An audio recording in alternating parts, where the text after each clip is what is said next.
I got a classic rock, country music facts, and trivia. Appreciate you being here. Today's video is on probably one of the most patriotic people ever lived, as far as not being a soldier or just a very patriotic man. Toby Keith. His longtime friend recalls the amount of time he spent performing for troops in active war zones.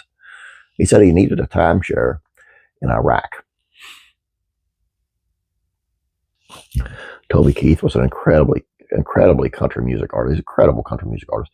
By all accounts, he was an even better man. First and foremost, before we get into this, I want to wish everyone who is in the military or has lost someone who has served in the armed forces a happy belated Memorial Day. Let me get into this now. Many country artists dedicate a lot of time and effort into honoring the military, but no one did more than the great Toby Keith, who was a part of 18 USO tours during his life and played for over 250,000 military service members when you combine all those trips together. Despite having to go into war areas and having plenty of stories to prove it, Keith never once doubted the good work he was doing. He said this when he was asked about the USO tours on patrol in 2008. "I've got a family back home too. That starts to freak a bit when it gets to this time of year to come over here. Once we're gone, we're over here. Even after 7 years, you still have to get your mind set that you're going to be in a chopper, in a war zone. You're going to come under fire sometimes. You're going to be involved in some stuff. But the second that gets too hot, I look up, and here comes a Cobra or Apache helicopter to take us on in. You know, the armed forces are going to make sure you're taken care of."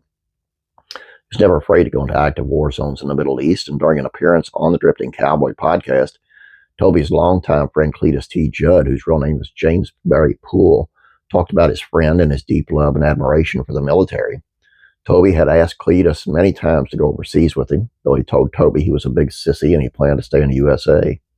During the height of his war in the Middle East, I could see being scared, not wanting to go, so I completely appreciate the honesty, but it makes how much Toby went over there and did for the troops, especially during that time, all the more impressive.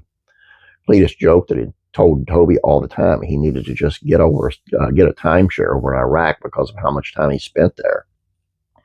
I always said, "Toby, you need to get a timeshare over in Iraq because, hell, he spent most of his time over there." He tried to get me to go over there 2 or 3 different times, and I said, "Look here, Hoss, you're braver than me. I'm a big sissy. I'll stay right here in the US of A, and you go over there and handle them troops, and I'll hold the fort down here." I never had the balls to go to do it. Podcast host Dylan Weldon said he heard stories from Toby's close friends who had gone with him before about bombs going off around their heads and getting dropped off in the desert in the middle of nowhere. TK and Kurt and I went to have lunch with. They were having to tell me some of these stories of being over there. Bombs going over, being dropped off in the desert in the middle of nowhere.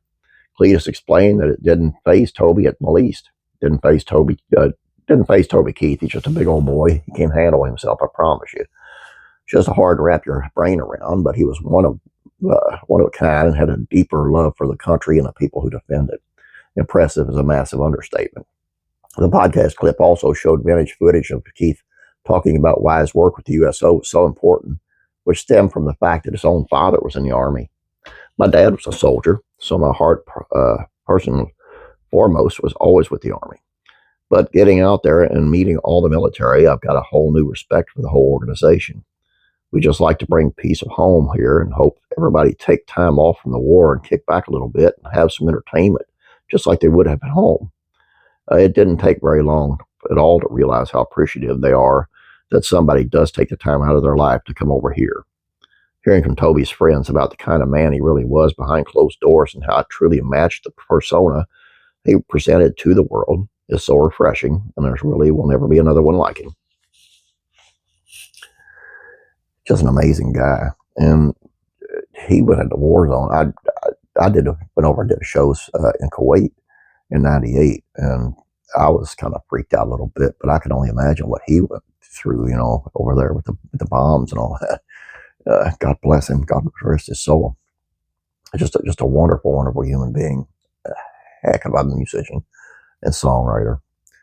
Great person. Please subscribe if you have not yet. Please like this video. I appreciate it.